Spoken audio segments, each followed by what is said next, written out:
എല്ലാവർക്കും നമസ്കാരം. എൻ്റെ പേര് മോഹന സുരേഷ്.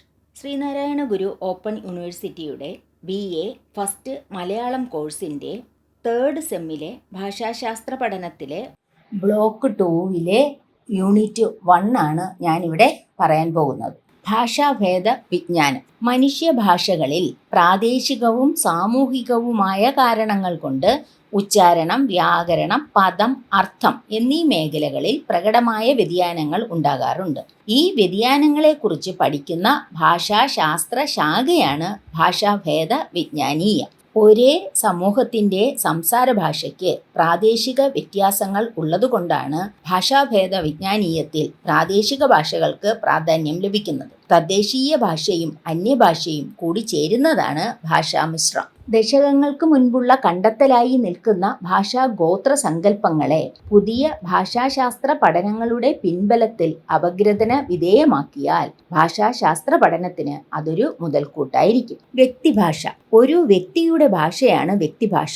സകല ഭാഷണശീലങ്ങളുടെയും ആകെ തുകയാണ് അത്. വ്യക്തിഭാഷയുടെ സമാഹാരമാണ് ഭാഷാഭേദം. ഭാഷാഭേദങ്ങളുടെ സമാഹാരമാണ് ഭാഷ.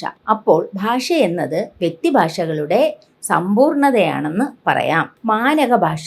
ഏറ്റവും അംഗീകരിക്കപ്പെടുന്നതോ എല്ലാ ഭാഷാഭേദങ്ങളിൽ നിന്നും സമദൂരത്തിൽ വർത്തിക്കുന്നതോ ആയ ഭാഷാഭേദം കണ്ടെത്തി നിഘണ്ടു, വ്യാകരണാദികൾ മുതലായവ നിർമ്മിച്ച് വിപുലമായ ജന അംഗീകാരം നേടിയെടുക്കാൻ കഴിഞ്ഞിട്ടുള്ള ഭാഷയാണ് മാനക ഭാഷ. പദങ്ങൾ, വാക്യഘടനാ രീതി തുടങ്ങി ഓരോ ഘടകങ്ങളും വിശദമായ വിശകലനത്തിന് വിധേയമാക്കിയായിരിക്കണം മാനക ഭാഷയുടെ നിർമ്മിതി. കൃത്രിമമായി പാകപ്പെടുത്തുന്നതാണ് മാനക ഭാഷ.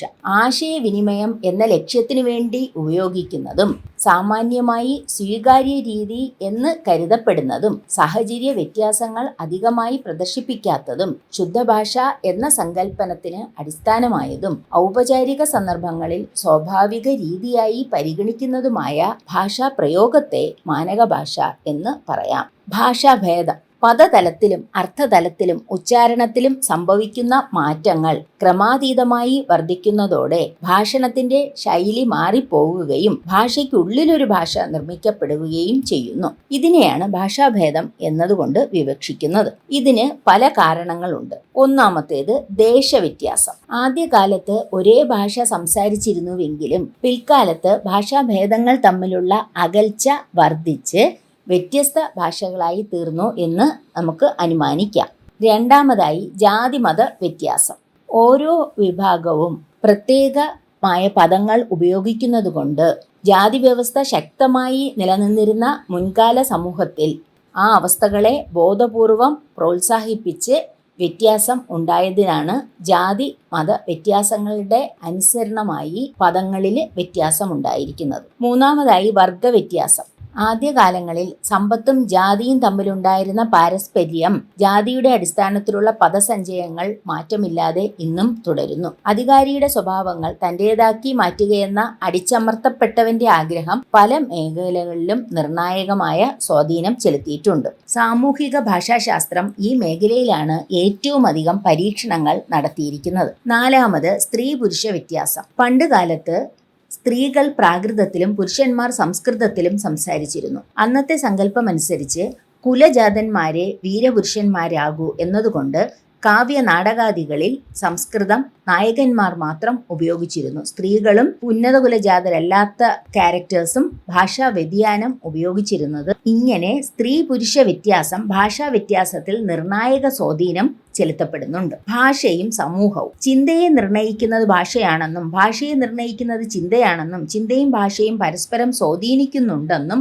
ഭാഷാ പഠനങ്ങൾ തെളിയിക്കുന്നുണ്ട്. സമൂഹവും ഭാഷയും തമ്മിൽ ആഴത്തിലുള്ള ബന്ധമുണ്ട്. ഭാഷയുടെ പ്രധാന ലക്ഷ്യം ആശയവിനിമയമാണ്. സമൂഹത്തിന്റെ നിലനിൽപ്പിന് ആശയവിനിമയം അനിവാര്യവുമാണ്. സമൂഹത്തിലെ സംസ്കാരം രൂപപ്പെടുന്നതും സാംസ്കാരിക കൈമാറ്റത്തിനും ഭാഷ കൂടിയേ തീരൂ. ഭാഷാഭേദ വിജ്ഞാനവും സാമൂഹിക ഭാഷാ വിജ്ഞാനവും. മാനകീകരണം കൊണ്ട് ഏറ്റവും കുറച്ച് മാത്രം മാറിയിരിക്കുന്ന ഭാഷാഭേദമാണ് ശുദ്ധമായ ഭാഷാഭേദം എന്നതുകൊണ്ട് അർത്ഥമാക്കുന്നത്. 1964 സാമൂഹിക ഭാഷാ വിജ്ഞാനത്തെക്കുറിച്ച് ആദ്യമായി ഒരു കോൺഫറൻസ് നടന്നത്. കാലിഫോർണിയ സർവകലാശാലയിൽ വെച്ച് നടന്ന ഈ സമ്മേളനത്തിന്റെ പ്രസിദ്ധീകരണത്തിലെ പ്രധാനപ്പെട്ട ഒരു ലേഖനമാണ് വില്യം ബ്രൈറ്റിന്റേത്. സാമൂഹിക ഭാഷാ വിജ്ഞാനത്തിന്റെ മാനങ്ങൾ ഇവയാണ്: 1. വക്താവിന്റെ സാമൂഹിക വ്യക്തിത്വം. 2. ശ്രോതാവിന്റെ സാമൂഹിക വ്യക്തിത്വം. 3. ഭാഷണം നടക്കുന്ന ചുറ്റുപാട്. 4. സാമൂഹിക ഭാഷാഭേദങ്ങളുടെ സമകാലികവും ബഹുകാലികവുമായ അപഗ്രഥനം. 5. ഭാഷയെക്കുറിച്ച് വക്താവിന്റെ വിലയിരുത്തൽ. 6. ഭാഷാഭേദ വ്യത്യാസങ്ങളുടെ വ്യാപ്തി. 7. സാമൂഹിക ഭാഷാ വിജ്ഞാനത്തിന്റെ പ്രയുക്തത. ഭാഷാഭേദ വിജ്ഞാനം ഗ്രാമീണ മധ്യവയസ്കരായ ആവേദകരെ ആശ്രയിച്ചിരിക്കുന്നു. ആവേദകരിൽ നിന്ന് ലഭിച്ച വിശദീകരിക്കാനാവാത്ത പരിവർത്തനങ്ങൾ അവഗണിക്കുന്നു. ഭാഷണ സ്വഭാവത്തിൽ കേന്ദ്രീകരിക്കുന്നില്ല. ശൈലീ വ്യതിയാനങ്ങളിൽ ശ്രദ്ധിക്കുന്നില്ല. ഭാഷയിലെ പ്രാദേശിക ഭേദങ്ങൾക്ക് പ്രാധാന്യം നൽകുന്നു. ഗവേഷണം നടത്തുന്ന സ്ഥലങ്ങളുടെ എണ്ണം വർദ്ധിപ്പിച്ച് കൃത്യത നേടുന്നു. സ്ഥിതിവിവര കണക്കുകളെ ആശ്രയിക്കുന്നു. ഭാഷാശാസ്ത്ര ആചാരങ്ങളെ പരിഗണിക്കുന്നില്ല. വിവരണാത്മക വ്യാകരണം ഉപയോഗിക്കുന്നു. അതിൻ്റേതായ സാഹിത്യ സമ്പത്തുള്ളതുകൊണ്ട് കാര്യപദ്ധതിക്കായി മറ്റു പദ്ധതികളെ ആശ്രയിക്കുന്നില്ല. നിലവിലുള്ള ഭാഷാ പരിണാമങ്ങൾ പരിശോധിക്കുന്നു. ആവേദകരെ പരീക്ഷണശാലകളിൽ എത്തിക്കുന്നു. ഉപരിതല സ്പർശിയായ ഗവേഷണ രീതിയാണ് ഇത്. അടുത്തത് സാമൂഹിക ഭാഷാ വിജ്ഞാനം. ഭാഷയുടെ വൈവിധ്യത്തിൽ ഊന്നുന്നു. വ്യതിയാന കാരണങ്ങളിൽ ശ്രദ്ധ പതിപ്പിക്കുന്നു. സ്വന്തം ഭാഷണത്തിൽ വ്യക്തി ഏറ്റവും കുറച്ച് ശ്രദ്ധിച്ച് സ്വാഭാവിക ഭാഷണത്തിൽ ഊന്നൽ നൽകുന്നു. സ്വാഭാവിക ഭാഷണത്തോടൊപ്പം ആകസ്മിക ഭാഷണം, സശ്രദ്ധ ഭാഷണം എന്നിവയിലും ശ്രദ്ധിക്കുന്നു.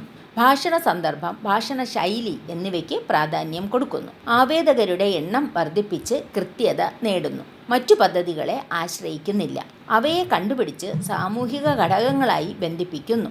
തനതായ വ്യാകരണ പദ്ധതി ഉണ്ട്. സാമൂഹിക ഘടകങ്ങളോടും സ്ഥിതി വിവരശാസ്ത്രത്തോടും കടപ്പെട്ടിരിക്കുന്നു. ഭാഷാ പരിണാമഗതിയിൽ ശ്രദ്ധിക്കുന്നു. ആവേദകരെ തേടി അവരുടെ സ്വാഭാവിക താവളങ്ങളിലെത്തുന്നു. അഗാധതല സ്പർശിയായ ഗവേഷണ രീതി. ഒരു വ്യക്തിയുടെ സകല ഭാഷണശീലങ്ങളുടെയും ആകെ തുകയാണ് അയാളുടെ ഭാഷ.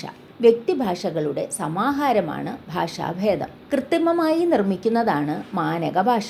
പൊതുവായ ആവശ്യങ്ങൾക്ക് വേണ്ടി ഉപയോഗിക്കുന്ന എല്ലാ ഭാഷാ പ്രയോഗങ്ങളും മാനക ഭാഷയിലായിരിക്കും. ഒരേ ഭാഷയ്ക്കകത്ത് സംഭവിക്കുന്ന വ്യതിയാനമാണ് ഭാഷാഭേദം. ഭാഷാഭേദത്തിനുള്ള കാരണങ്ങൾ ദേശവ്യത്യാസം, ജാതിമത വ്യത്യാസം, വർഗവ്യത്യാസം, സ്ത്രീ പുരുഷ ഭേദം. ഭാഷാശാസ്ത്രത്തിൻ്റെ പ്രധാന ഉപശാഖകൾ ഭാഷാഭേദ വിജ്ഞാനവും സാമൂഹിക ഭാഷാ വിജ്ഞാനവും. ഒരേ ഭാഷ തന്നെ ചില സ്ഥലങ്ങളിൽ വ്യത്യസ്ത രീതിയിൽ സംസാരിച്ചു വരുന്നു. ഓരോ വ്യക്തിയെയും അടയാളപ്പെടുത്തുന്ന ഭാഷാ പ്രയോഗമാണ് വ്യക്തിഭാഷ. തദ്ദേശീയ ഭാഷയും അന്യഭാഷയും കൂടി ചേരുന്നതാണ് ഭാഷാമിശ്രം. ഉപഭാഷകൾ ഭാഷാശാസ്ത്രത്തിൽ വിലപ്പെട്ട മാതൃകകളാണ്.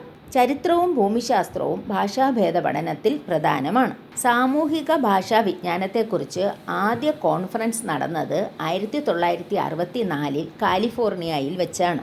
ഭാഷയുടെ സാമൂഹിക ശാസ്ത്ര വൈവിധ്യത്തിന് ഊന്നൽ നൽകുന്നതാണ് സാമൂഹിക ഭാഷാ വിജ്ഞാനം. ഭാഷാഭേദ വിജ്ഞാനീയത്തിൽ പ്രാധാന്യം കൂടുതൽ പ്രാദേശിക ഭാഷകൾക്കാണ്.